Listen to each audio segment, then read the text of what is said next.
BTV देख रहे सभी दर्शकों का स्वागत। मैं हूं लवदी बडियाल। बुलेटिन की शुरुआत करते हैं हेडलाइंस के साथ। न्यूज क्लिक के एचआर हेड अमित चक्रवर्ती ने सरकारी गवाह बनने की लगाई अर्जी।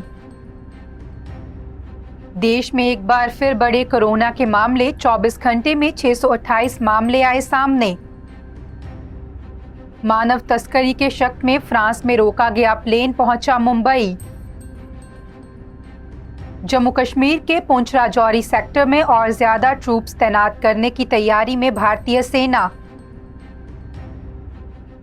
अब खबरें विस्तार के साथ।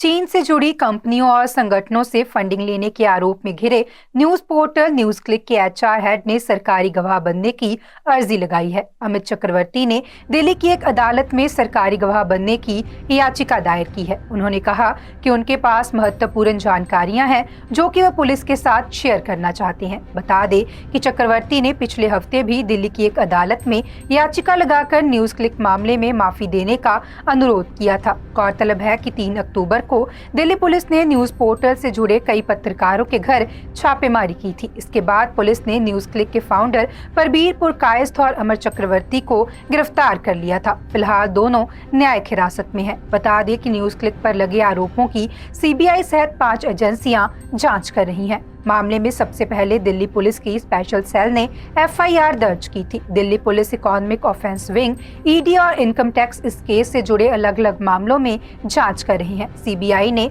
फॉरेन कंट्रीब्यूशन रेगुलेशन एक्ट के तहत केस दर्ज किया है।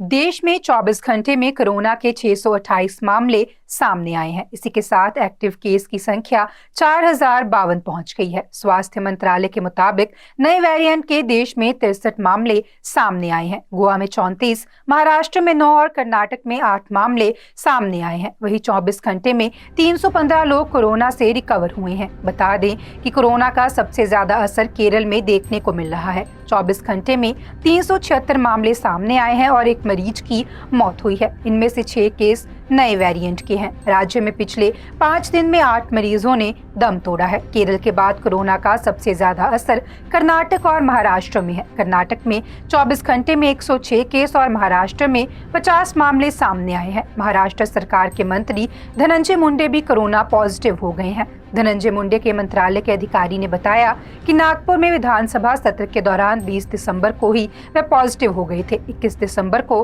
वे अपने घर लौट गए और आइसोलेट हो गए। उन्हें फिलहाल कोई लक्षण नहीं है। वे वीडियो कॉन्फ्रेंसिंग और मीटिंग भी करने लगे हैं। महाराष्ट्र के डिप्टी सीएम अजीत पवार ने कहा कि महाराष्ट्र में कोरोना को लेकर जरूरी दिशा निर्देश दे दिए गए हैं। राज्य में कोरोना की स्थिति पर अधिकारी नजर बनाए हुए हैं। विश्व स्वास्थ्य संगठन के अनुसार कोरोना का नया JN.1 वेरिएंट अब तक 41 देशों में फैल चुका है।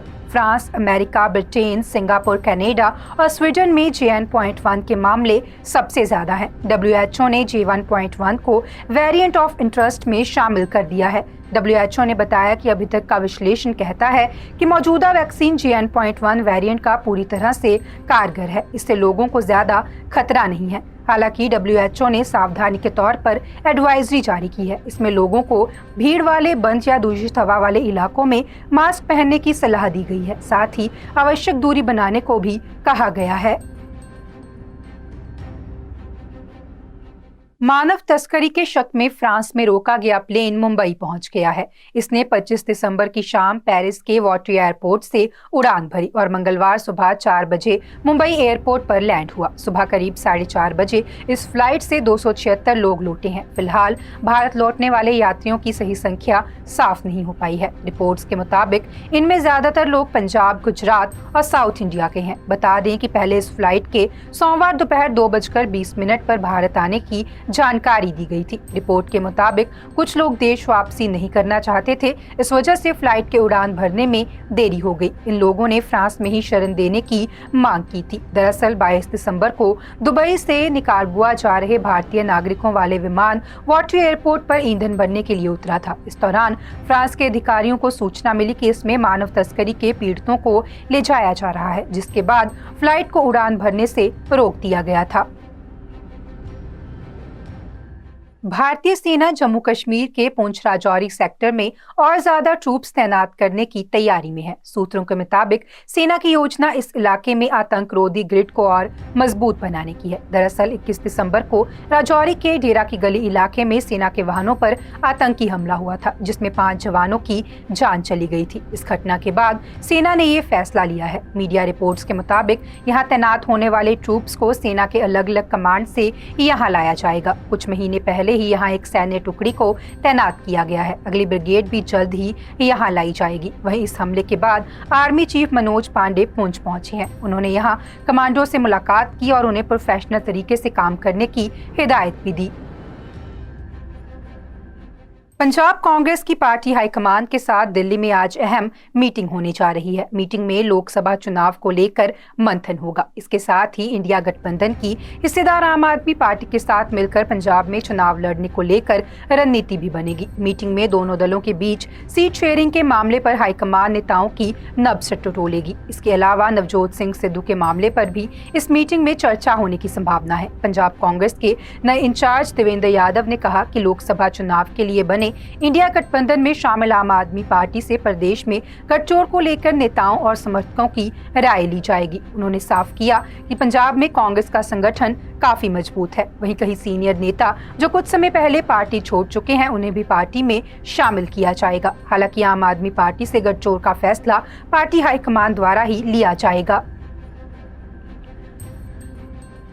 देश के 15 राज्य ठंड और घने कोहरे की चपेट में आ गए हैं। दिल्ली, पंजाब, हरियाणा, मध्य प्रदेश, उत्तर प्रदेश और ओडिशा के कुछ जगहों पर विजिबिलिटी 0 हो गई है। दिल्ली की बात करें तो पालम में मंगलवार 26 दिसंबर को सुबह 5:30 बजे 0 विजिबिलिटी दर्ज की गई है। लो विजिबिलिटी के कारण पालम स्थित IGI एयरपोर्ट पर दिल्ली आने जाने वाली लगभग 30 फ्लाइट्स लेट हो गई। सुबह 8:30 बजे से 10 बजे तक 5 फ्लाइट्स को जयपुर डाइवर्ट किया गया है। वहीं रेलवे ने बताया कि कोहरे के कारण दिल्ली आने वाली 14 ट्रेनें भी लेट हुई हैं। इधर हरियाणा के 31 शहरों में मौसम विभाग ने कोहरे को लेकर ऑरेंज और येलो अलर्ट जारी कर दिया है। यहाँ के अंबाला शहर में आज 0 विजिबिलिटी दर्ज की गई है। कुछ जगहों पर 7:30 बजे से 10:30 बजे तक 10 मीटर विजिबिलिटी रही। मध्य प्रदेश में 2 दिनों तक कोहरे का अलर्ट है। गुना शहर में मंगलवार सुबह 5:30 बजे विजिबिलिटी 0 दर्ज की गई। वहीं 27 दिसंबर को ग्वालियर, दतिया, भिंड और मुरैना में बहुत घना कोहरा छाया रहेगा। यहाँ विजिबिलिटी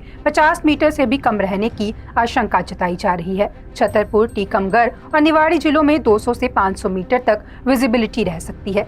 दिल्ली, पंजाब, हरियाणा, राजस्थान, उत्तर प्रदेश, मध्य प्रदेश और जम्मू कश्मीर में बहुत घना कोहरा छाए रहने का अलर्ट है। इस दौरान यहाँ विजिबिलिटी 50 मीटर से कम हो सकती है। वहीं ओडिशा, उत्तराखंड, असम, मेघालय, नागालैंड, मणिपुर, मिजोरम और त्रिपुरा में 26 दिसंबर से 30 दिसंबर तक घना कोहरा छाया रहेगा।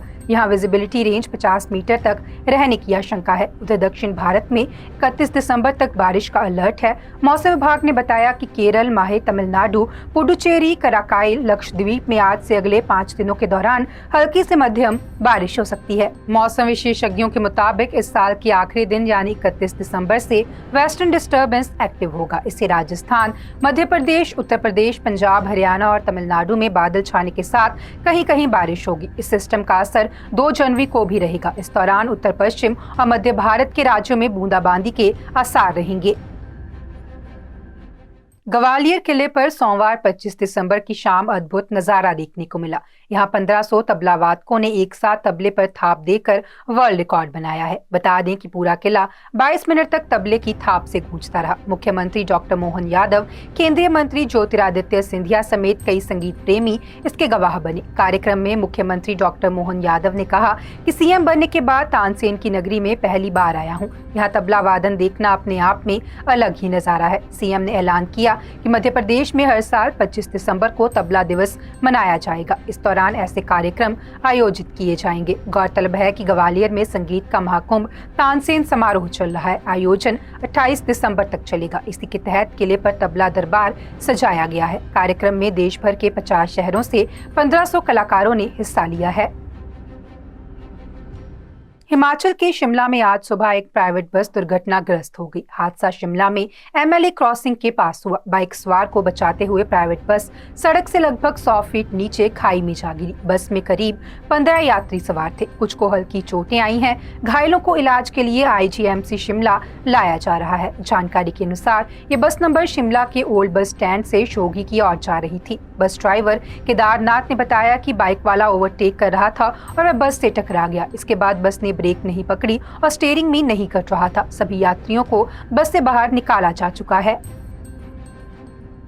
चंडीगढ़ में आम आदमी पार्टी की पार्षद पूनम को चंडीगढ़ पुलिस ने सुरक्षा मुहैया करवाई है। उनकी सुरक्षा में 2 पुलिसकर्मी तैनात किए गए हैं। दरअसल पिछले दिनों शरारती तत्वों ने सेक्टर 25 स्थित कम्युनिटी सेंटर में बने उनके ऑफिस के कमरे व खिड़की के शीशे तोड़ दिए थे। पार्षद ने अपनी जान का खतरा बताते हुए एसएसपी से मुलाकात की। पुलिस ने मामले की जाँच कर रहे उनको सुरक्षा प्रदान कर दी है। बता दें कि पिछले दिनों सेक्टर 25 में एक हत्या के मामले में पार्षद के पति को गिरफ्तार किया गया था। लोगों के विरोध प्रदर्शन के बाद पार्षद के पति संदीप को पुलिस ने हिरासत में लिया था। मामले की छानबीन में लगी पुलिस ने पार्षद पूनम के पति संदीप के चचेरे भाई राहुल को भी गिरफ्तार कर लिया था। पुलिस पूछताछ में सामने आया था कि आरोपी संदीप ही अजय की हत्या के बाद सभी आरोपियों को रेलवे स्टेशन और बस स्टैंड पर अपनी गाड़ी में छोड़कर आया था। पुलिस ने उस गाड़ी को भी बरामद कर लिया है जिसका इस्तेमाल संदीप ने इन आरोपियों को बाहर भेजने के लिए किया था।